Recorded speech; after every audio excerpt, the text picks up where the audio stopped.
Nicolas the Wanderer.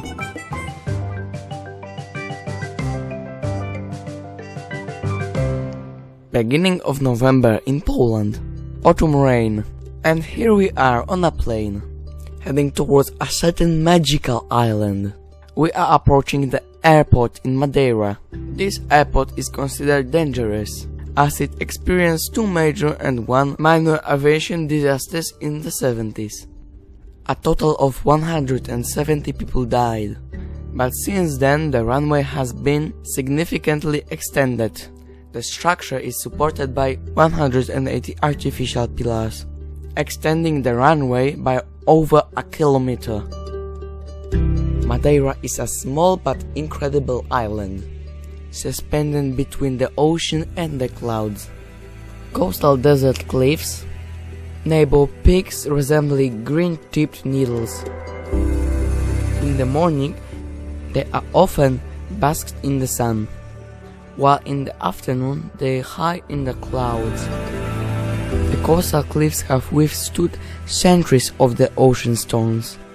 Hundreds of kilometers of levadas transport water throughout the entire island, and beneath the ocean surface, magnificent creatures are hidden.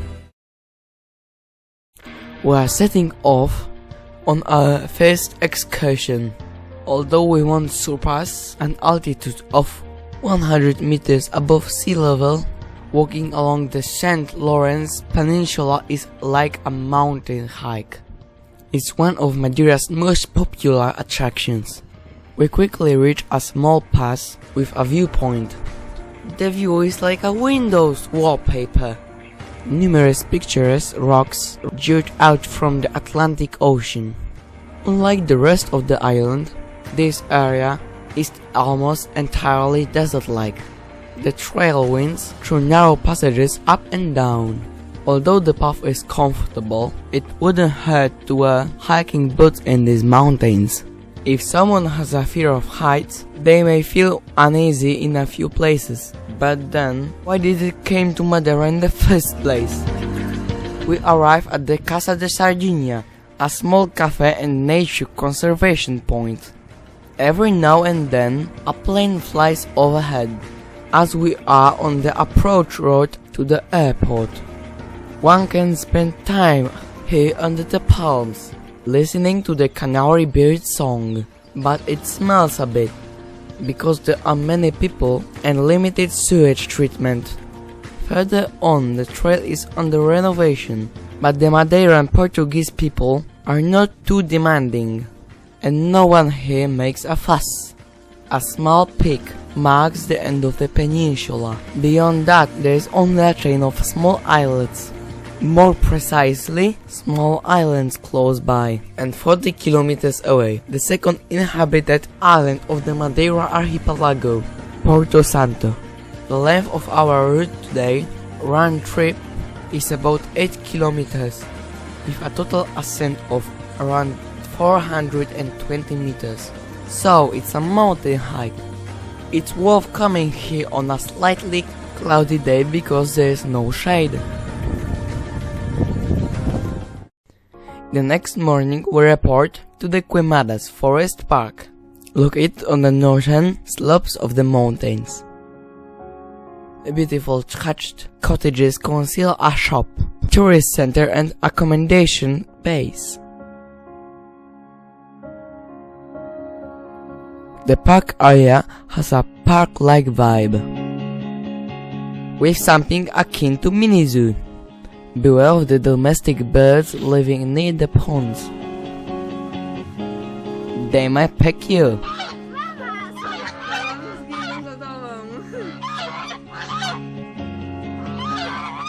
The surroundings of the park are covered by a majestic forest. But above all, it serves as a starting point for one of the Madeira's most visited levadas. Levadas are nothing more than Madeira irrigation channels. They primarily serve to transport water from the wet northern part of the island to the agricultural areas in the dry south. Most of them were built between the 15th and the 17th centuries and were mainly constructed by slaves, with the technical knowledge originating from the Moors. The Calderao Verde levada, the Green Cauldron, is a section of the larger system spanning 37 kilometers. It tends to be very crowded, so it's best to go there in the morning or in the afternoon.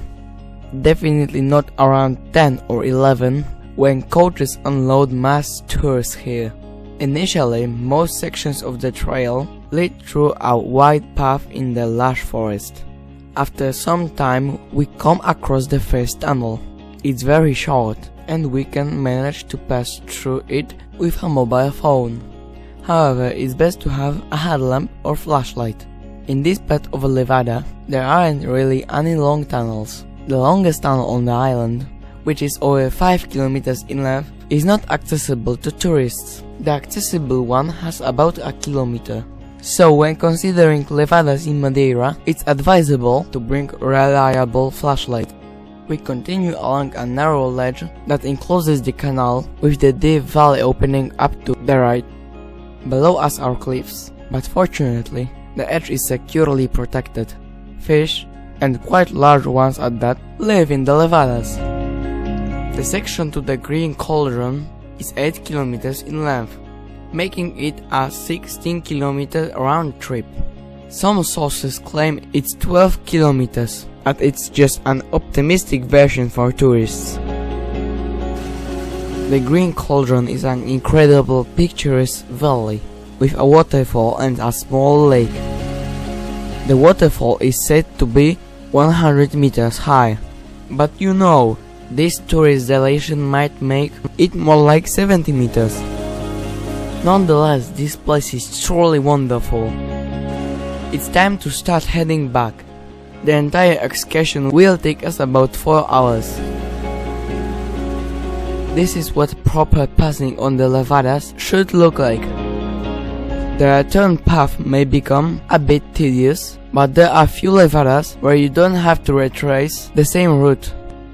As we walk calmly, it's worth paying attention to the incredible vegetation of Madeira. The next day, at 8 in the morning, we report to the island's third highest peak, Pico Ruivo. There is military radar station located here, and it's also the starting point of Madeira's trail number 1, leading from here to Pico Ruivo. The wind is currently timidly dispersing the morning fog. The radar station, or rather the road leading to it, has made it easily accessible for hordes of tourists. Just a few steps away from the cars, we find ourselves on one of the most beautiful mountain trails in Europe. The only downside is that we are unlikely to be alone here, but we won't encounter queues like those at the peaks in the Polish Tatra mountains. A few steps and we reach the most iconic part of the trail, which is featured in all depictions of Madeira. It's a narrow ridge, only a few dozen meters long, so narrow that it accommodates only the pathway. There are quite steep cliffs on both sides, but the path itself is as wide as a sidewalk, even and secure, with railings on both sides. I thought I would be scared, but not at all. The entire trail is practically devoid of difficulties. The only challenge is one's stamina. The round trip involves a 1000 meter ascent, but if you are not afraid of 10,000 stairs, the route is manageable. Further along, we traverse the steep shelves of Cedro Peak. Beneath our feet are abysses, but the path is as comfortable as a balcony. Until now, there hasn't been any descent, but it begins after the traverse.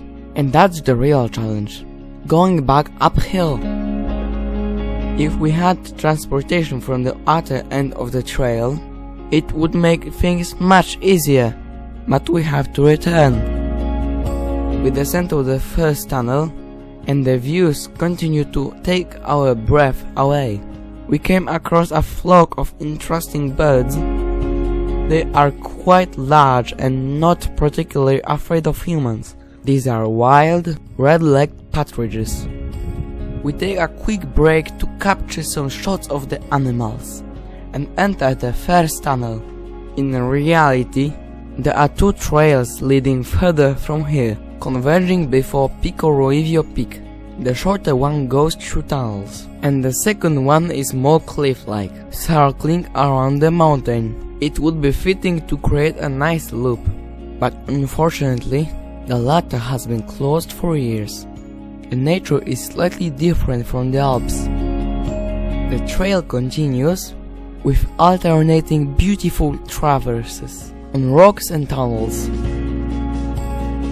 There are still several tunnels, including a quite wet one with substantial puddles on the floor. Madeira is truly an island of tunnels. They can be found not only on roads and levadas, but also on regular mountain paths.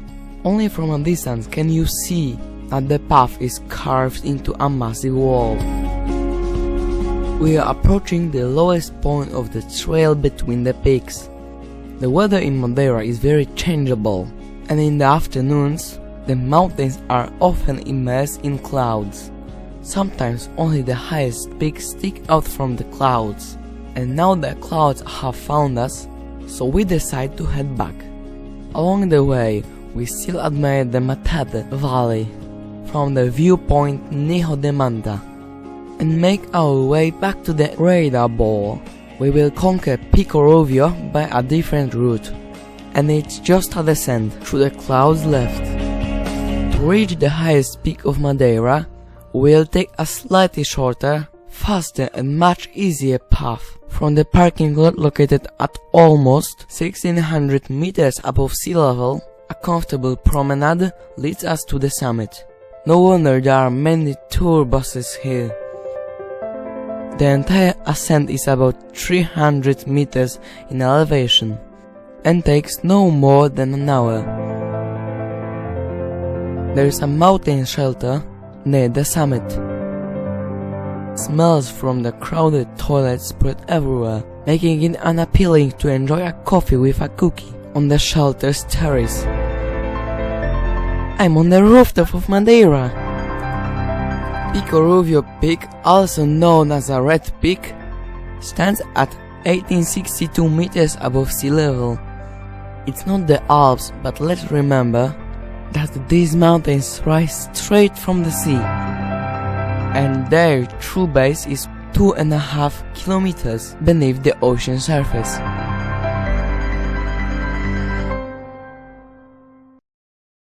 Visiting Madeira is not just about excursions. Many people come here simply for the tourist resorts. They aren't any proper beaches, but there are places to spend time. Taking a mandatory photo by the monument of the most famous Madeiran. The island's capital, Funchal, has 100,000 inhabitants and probably twice as many tourists who are always present here. The city itself fully deserves the title of an elegant resort, just like the whole island, immersed in greenery and flowers. It's also very crowded. One of the city's attractions is Farmers Market. Tourists are overwhelmed by the vast wealth of colorful fruits. Considering it's a fishing island, the fish market isn't particularly large. Among the species sold here, the black scabbard fish, known as the famous espada, deserves special attention. That's the one with the large teeth, often served with bananas. The narrow streets, some with the painted doors, are full of atmospheric taverns. Wait, what's that driving over the rooftops? Well, that's because the upper districts are 500 meters higher than the lower one. There is an actual cable car operating here. After a quick visit to the ticket office and a glance at the price list, we'll go to the Botanical garden by car. There are two gardens here. This one is less interesting. There's a traditional Madeiran cottage here, a peculiar geometric garden, and you can see some animals as well. Of course, there is a whole variety of interesting plants. The entire garden is located right above the highway. Madeira's fauna is surprisingly poor, except for birds and lizards. There are no larger wild animals here. However, they can be found in the ocean. We'll take a short ride on a catamaran to observe them, and in the meantime, we can also admire the capital of the island from a different perspective.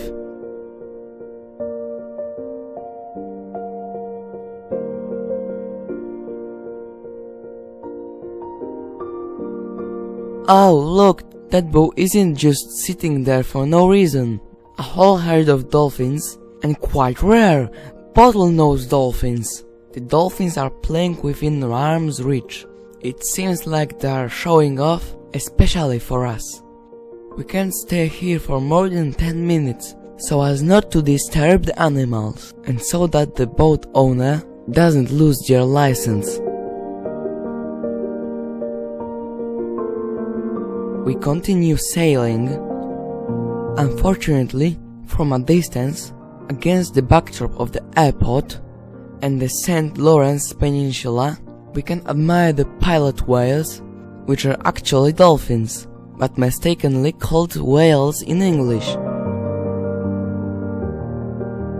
We will take a quick look at the Calderao Reserve, with a statue of Christ and a cable car, and there, in a distance, barren islands stand out, also a nature reserve uninhabited by humans. And that concludes our sea trip. We can observe some sea creatures right from the edge of the pool. Some of them are quite sizable. Of course, these are not all attractions of Madeira, and I invite you now to watch the next film about this wonderful island. We'll visit a magical forest, viewpoints, natural pools, and wild levada with underground showers. See you soon!